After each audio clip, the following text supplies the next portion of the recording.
Welcome to CWC Podcast, where leadership, culture and real-life lessons collide. I'm Chris Campbell, a former military leader turned business mentor and business project manager. I'm here to share stories, strategies and simple tools that'll help gain your edge.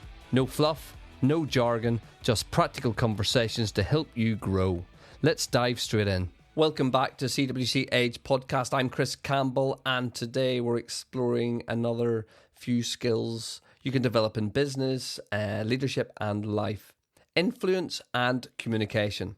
Because here's the truth. You can have the best idea in the world, but if you can't communicate that clearly, nobody is going to follow you. You can have the strongest values, but if you can't influence others, nothing changes. Communication is the bridge between intention and impact. Influence is the force that gets people to act. I've seen this across every level. CEOs who need it to inspire a workforce through change, SME owners pitching to clients, council members speaking to communities, graduates trying to impress in their interviews, and of course service leavers trying to translate their skills into civilian language. The common thread: success dependent not just on what they knew, but how they communicated it. So in this episode, we'll break down the art of influence and communication. We'll explore why people listen, the mistake leaders make, and practical tools you can use to make sure your message isn't just heard, but it's acted upon. And by the end, we will be equipped with some strategies that will help you influence with clarity and confidence and authenticity. So let's get clear. Influence is not manipulation. It's not tricking people into doing things. Influence is about alignment. It's about aligning your message with people's values or their goals and their needs. It's about making the path forward clear and attractive so people want to follow. Not because they're forced to, but because they believe in it. I once known this individual who was a leader and thought that influence was about winning arguments. They bulldozed through discussions. It was when I was in the military. It backfired massively. Once they shifted to starting to listen first and understanding values and framing proposals in terms of what mattered to others, guess what? Suddenly people leaned in. Suddenly that influence isn't about being louder anymore. It's about being more aligned with his people at the time. So why do so many smart people, very clever people, fail to influence? Well, three barriers show up again and again. Complexity.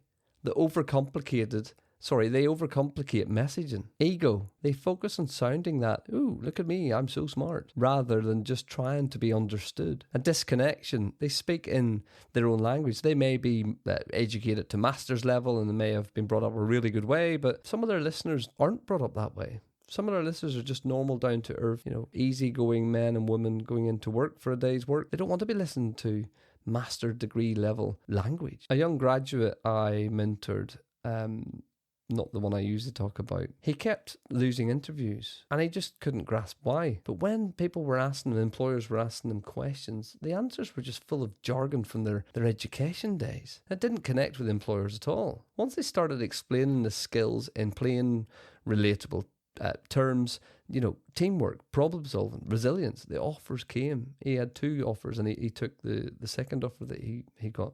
He's now employed successfully, which is nice. But what's the lesson there? It's not about what you know. It's not about spouting off academia. It's about what the people in front of you will understand. So how do you build influence? And this isn't about becoming an influencer, by the way. It's how you build influence in conversations. Here's 5 principles I teach across my mentoring circle with counsellors and with sporting members and obviously looking at business members. 1, clarity. People follow what they understand. Simplify your message. 2, credibility. Influence requires trust. If nobody trusts you, you ain't going to influence them. Be consistent. Back up your words with actions. 3, connection. People buy into people before they buy into ideas. Build that rapport. 4, conviction. Speak with belief. If you don't sound convincing, they won't believe you. And 5, call to action.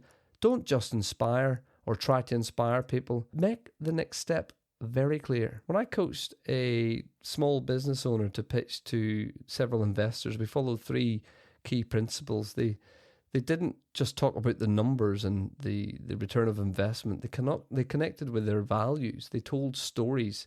Their whole pitch was a story, which has absolutely blown me away. I hope we can use it in future episodes to read out to you. But he spoke with conviction And then at the end, they give that clear call to action. Guess what the result was? The investment was secured. The influence was there. He won. One of the most powerful tools in influence is storytelling. Facts inform people, but stories inspire people. A CEO can share data about growth. A managing director can share data about growth. But when they tell a story about how their work impacted a customer's life, people connected emotionally. A grassroots football coach can explain tactics all day long. But when they tell a story about how that drill led to a winning goal the week after, kids listen.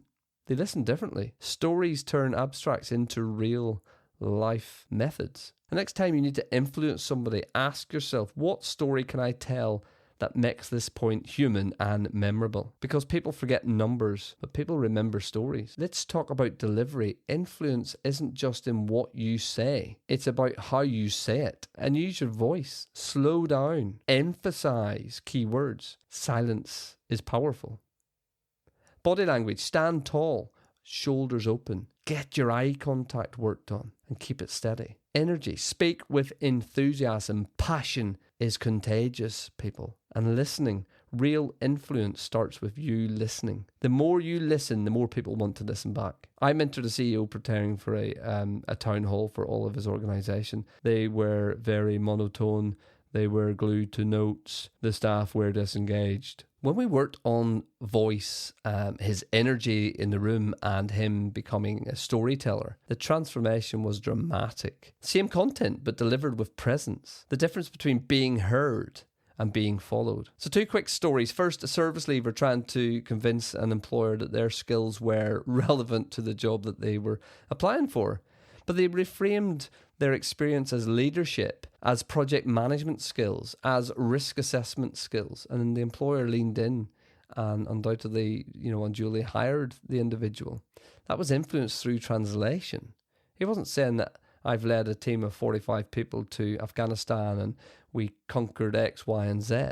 He talked about his experience of how he led a team, how he managed them through this, how he got their meal on time, how he got them fed, how he got the transport arranged, etc. That worked. Second, a friend of mine facing resistance on policy changes that they were trying to bring into an organisation that I won't speak about. But instead of bombarding people with rules and regulations, they told stories of real people. The policy would help. The vote passed in their meeting, and the influence there was through empathy. He empathized with people. He got them listening to him. He told that story that this would really help people. That resonates with people. So here's your mission this week. Identify one message you need to communicate. It could be at work, it could be in your team or in your personal life. Then apply the 5 principles. Make it clear. Show your credibility. Connect with your audience. Speak with conviction. And finish with a clear call to action for them. Even an added bonus of adding a story. Watch how people respond differently in your next meetings. That's it for today's CWC Age podcast. Influence and communication aren't about manipulation, remember. They're about clarity, connection, and conviction. And when you master them, your ideas, they don't just land. They move people to act. And that's the difference between being heard and being followed. If you want to sharpen your communication and influence skills, head over to cwcage.com where you may find some free resources and practical strategies and ways to connect with me directly. Whether you're leading a business, pitching as an SME, speaking for your local council, starting out as a graduate or transitioning into civilian life from the emergency or the Ministry of Defence, influence will give you that edge. Until next time, speak with clarity, lead with conviction, and come on, keep your edge.